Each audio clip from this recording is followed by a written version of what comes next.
Bienvenue chers téléspectateurs d'Afro Info 243.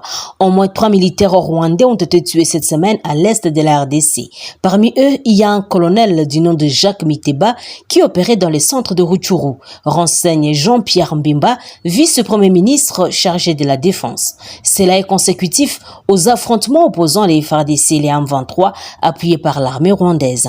L'information a été donnée au cours de la réunion du Conseil des ministres de vendredi dernier et cette semaine, les conseils de sécurité des Nations Unies s'est contenté de se dire préoccupé par les tensions qui règnent entre la RDC et le Rwanda, a lancé à cet égard un appel au calme et à un dialogue accru entre les deux pays pour faire avancer une paix durable dans la région, sans évoquer clairement les sanctions tant réclamé par la partie congolaise. Le Conseil de sécurité a souligné qu'il est prêt à désigner les personnes ou des entités qui se livrent au concours à des actes qui compromettent la paix, la stabilité ou la sécurité en RDC, notamment qui fournissent à toute personne ou entité désignée un quelconque appui financier, matériel ou technologique ou des biens, mais aussi des services. 12 personnes ont été tuées au cours d'une attaque vendredi 31 mars par le milicien de la Codeco au site minier de Wala et 5 autres villages proches dans la chefferie de Mambisa, dans le territoire de Djougou, nous sommes en province de l'Ituri. Selon des sources locales, ces miliciens ont également pillé plusieurs biens et incendié des maisons, entraînant les déplacements de la population au chef-lieu de cette entité. Les miliciens de la Codeco ont envahi vendredi tôt le matin les sites miniers de Wala à environ 40 km au nord de Bunia, qui est sous leur contrôle. Ils ont incendié des positions des FARDC et quelques maisons des orpailleurs qui ont été dépouillées de leurs colis d'or et aussi d'autres biens, précisent les sources de sécurité. Ces hommes armés ont ensuite progressé au village proche, c'est-à-dire Lingbandja, Nyata, Ndaki, Ngakojo, mais aussi à Katsu. Et certains militaires ont poursuivi ces miliciens pour stopper leur progression. Le bilan provisoire de cette attaque fait état de 12 morts. Parmi les victimes, il y a 3 enfants, 2 femmes, un militaire des FARDC et des creuseurs artisanaux d'or, déclarent des sources sécuritaires. Tous les habitants de ces entités ont trouvé de refuge à Nizi, chef-lieu de la chefferie de Mambisa, où la population vit dans la peur, selon les autorités coutumières locales. Cette peur est alimentée par les faibles effectifs des FARDC et la population plaide pour le déploiement des militaires dans la région pour faire leur travail. Et plus d'une semaine après l'altercation meurtrière entre les jeunes de l'UNAFEC et les militaires à Lubumbashi, nous sommes au Haut-Katanga, le bilan officiel n'est pas toujours connu, mais les militaires impliqués ne sont pas encore identifiés. La société civile et des acteurs politiques dénoncent cette situation et appellent à la justice pour que les coupables soient retrouvés et qu'ils répondent de leurs actes qui ont coûté la vie à moins de 20 personnes. Les rassemblements de députés du Katanga, qui comprend les élus nationaux de toutes les provinces issues de l'ancien Katanga, demandent qu'une commission d'enquête parlementaire soit mise sur pied et envoyée à Lubumbashi pour chercher à savoir ce qui s'est réellement passé le 23 mars et que les auteurs répondent de leurs actes. Ce jour-là, à Lubumbashi, une fusillade avait éclaté à proximité d'une rivière à la suite d'une altercation entre les jeunes du parti politique l'UNAFEC et les militaires. Des tirs de ces soldats ont atteint certains jeunes qui sont morts sur le champ. D'autres pris de panique et se sont jetés dans la rivière et se sont noyés. Au moins 20 corps ont été ramenés à la morgue et des groupes thématiques gouvernance et sécurité du cadre de concertation de la société civile du Haut-Katanga montent également au créneau. Pour son responsable Bertin Tzozo, ces actes ne devraient pas rester impunis jusqu'à ce vendredi 31 mars. Après-midi, le bilan officiel n'est toujours pas communiqué. Tous les efforts des Radio Kapi pour avoir la réaction des autorités sur cette question sont restés vains.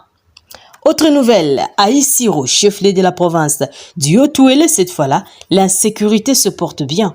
Dans la nuit du vendredi 31 mars à ce samedi 1er avril 2023, un homme a été grièvement blessé à la manchette et une femme enceinte d'une vingtaine d'années enlevée par deux hommes armés non autrement identifiés sur l'avenue Azanga à la première transe au quartier Edingale, dans la commune de Mendambo. Et selon le témoin, le fait s'est passé aux environs de minuit dès ce vendredi 31 mars 2023 lorsque deux personnes non autrement identifiées munies d'armes blanches ont criblé une maison d'un particulier. Ils ont cassé la porte pour y entrer et ce sont deux jeunes garçons habillés en civil. Ils avaient à main des armes blanches. Ils m'ont demandé de leur donner de l'argent et je n'avais que 10 000 francs et ils m'ont exigé de donner plus, sinon ils allaient me tuer. N'ayant pas trouvé gain de cause, ils m'ont poignardé sur mon épaule gauche et m'ont frappé avec la machette. Ensuite, ils sont allés casser la porte de mon fils et ont demandé à ma belle-fille de donner de l'argent. Quand elle a dit qu'elle n'avait rien, ils l'ont enlevé pour une destination inconnue, a témoigné le responsable de la maison qui a été acheminé dans une structure sanitaire proche pour de soins. Et les habitants du quartier qui se sont mobilisés à la recherche de ces bandits pour récupérer la femme enlevée n'ont pas réussi à retrouver cette dernière dont la destination reste jusqu'à présent inconnue. Et ces habitants du village invitent les autorités compétentes à prendre les responsabilités à main et de déployer dans chaque quartier une patrouille mixte, faute de quoi ils se rendront eux-mêmes justice. Venue pour des raisons d'enquête sur les lieux de la scène, la police dit avoir amorcé des enquêtes approfondies pour retrouver la femme enlevée et ses réseaux de malfrats. Toutefois, la police appelle la population à une bonne collaboration et à dénoncer toute personne suspecte et aussi tout mouvement suspect dans la zone. Chers téléspectateurs d'Afro Info 243, merci à vous de nous avoir suivis du début jusqu'à la fin.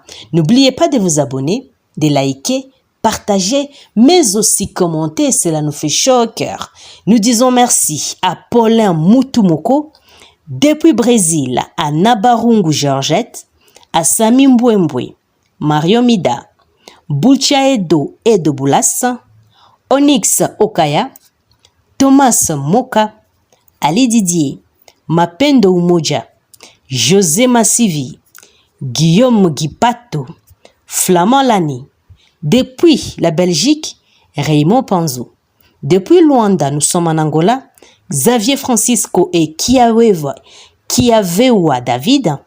Depuis la Norvège, Élisée Mukendi, Jean-Claude Monji. Depuis Kinshasa, la capitale, Jean-Pierre Dola.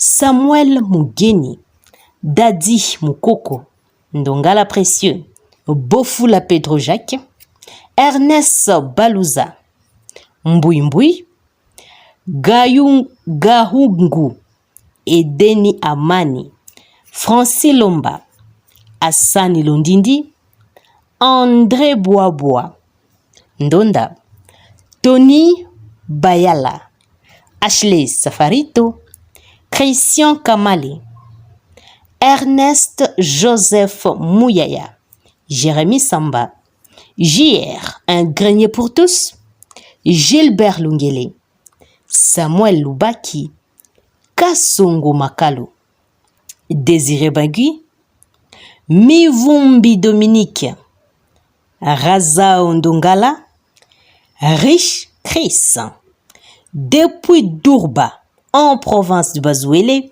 Guillaume Guipato, mais aussi Exaucé Vita. Vous êtes nombreux à nous laisser vos commentaires et cela nous fait toujours chaud au cœur.